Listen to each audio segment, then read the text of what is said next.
Hola a todos y a todas, en el día de hoy les voy a estar explicando temas relacionados con la bolilla 4 de la materia de Introducción al Derecho. Para empezar una introducción, vamos a hablar un poco de la teoría pura del derecho. Como ustedes saben, la escribió Kelsen.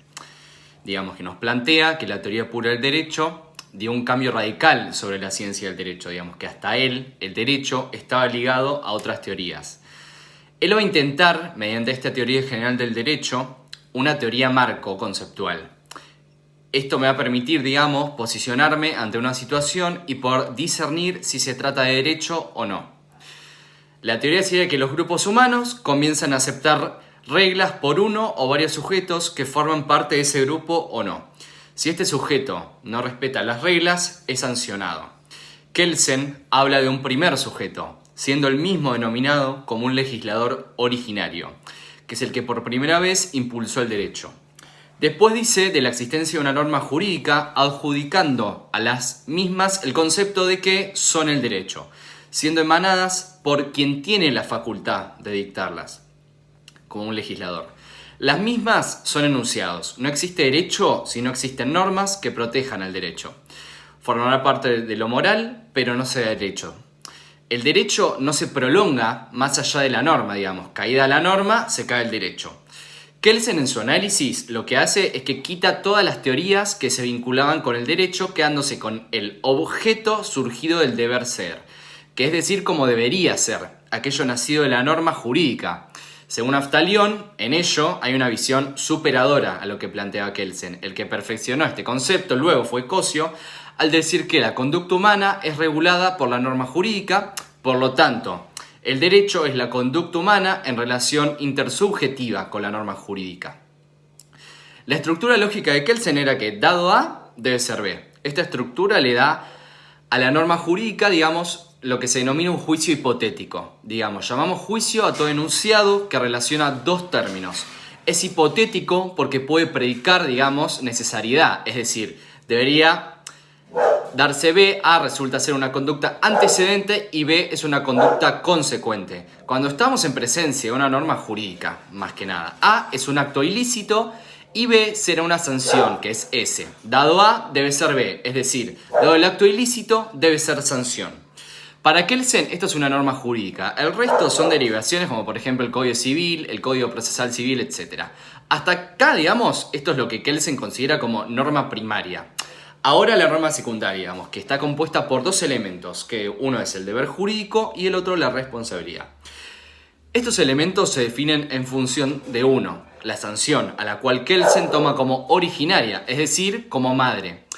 Es como el punto de partida, que la sanción es, la provocación humana o la privación de un bien o la provocación de un mal, con o sin contenido económico, aplicado por parte de una autoridad competente, como vimos en la bolilla 2, con la posibilidad, por ser parte de esta, utilizar la fuerza a raíz de una conducta, También vemos la definición de bien, que son aquellos protegidos por el ordenamiento jurídico, como es, por ejemplo, los bienes muebles, inmuebles, la libertad, quitarme algo de la mano, la vida, y algo que me haga mal, por ejemplo, que en algún caso me puede llegar a provocar dolor. Luego, para entrar en contexto, en nuestra legislación existen 4 tipos de sanciones: prisión y reclusión, que afectan a la libertad, y luego la multa, que es pecuniaria, y la inhabilitación, que es quitar el ejercicio de la profesión. Según Kelsen, para que exista sanción, debe ser aplicada por la autoridad competente. Digamos que son las estructuras y elementos de las normas categóricas e hipotéticas. Luego, Austin consideraba a las normas jurídicas como mandatos y órdenes que emanan del soberano y se dirigen al súbdito, que tiene el deber de cumplir bajo amenaza de sanción. Es una tríada inseparable, que está mandato, deber y sanción. El derecho positivo, expresado por las normas jurídicas, son imperativos y emanan únicamente del Estado. El concepto de soberanía es la base de su construcción jurídica, y los mandatos primarios son aquellos que el soberano, que es el legislador, impartía a todos los súbditos, estableciendo la conducta deseada que debían cumplir. Luego, los mandatos secundarios son los que el soberano imponía a los jueces o funcionarios para que apliquen las sanciones en caso de incumplimiento del mandato primario, como por ejemplo, el mandato primario sería no robar y el secundario sería la condena al autor en el caso que se produzca el robo.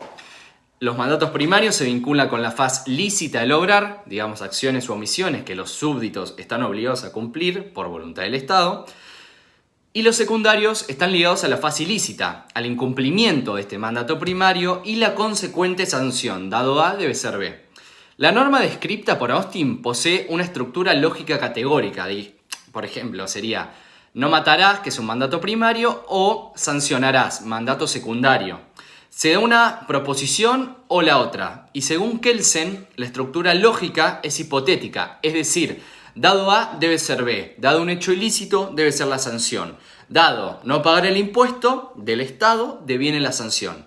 Lo relevante para el derecho es la faz ilícita del obrar humano.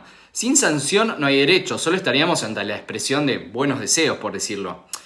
A esta norma sancionadora Kelsen la denomina norma primaria.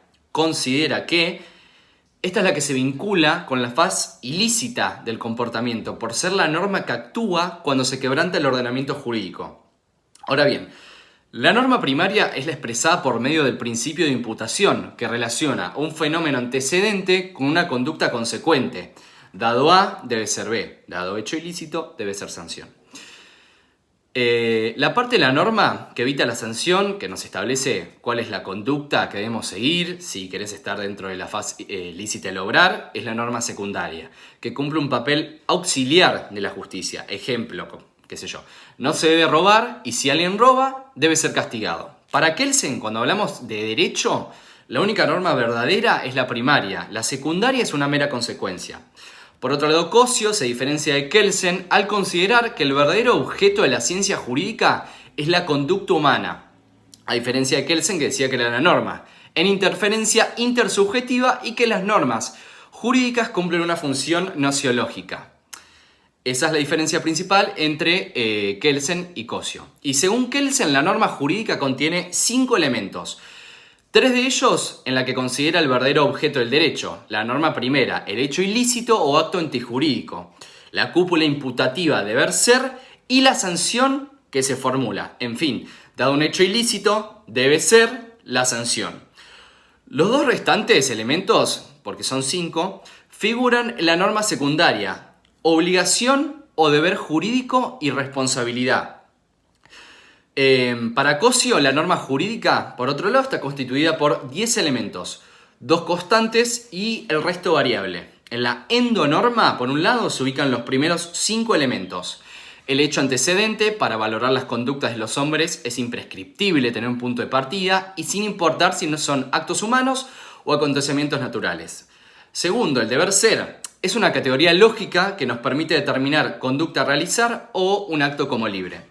La tercera es la prestación, digamos que la prestación o deber jurídico que recae sobre el sujeto pasivo, es decir, el que es afectado en una relación jurídica. El cuarto es el alguien obligado, que es el sujeto que debe realizar la conducta exigida si no quiere caer en la ilicitud, en la ilegalidad. El quinto es alguien titular, es el sujeto activo en la relación jurídica el que tiene derecho a exigir el cumplimiento de la obligación. La cópula o es la que le otorga, digamos, el sentido disyuntivo a la norma jurídica. Por otro lado, la perinorma consta de los otros 5 elementos, que es la no prestación, que significa la transgresión, que es el acto antijurídico, el hecho ilícito.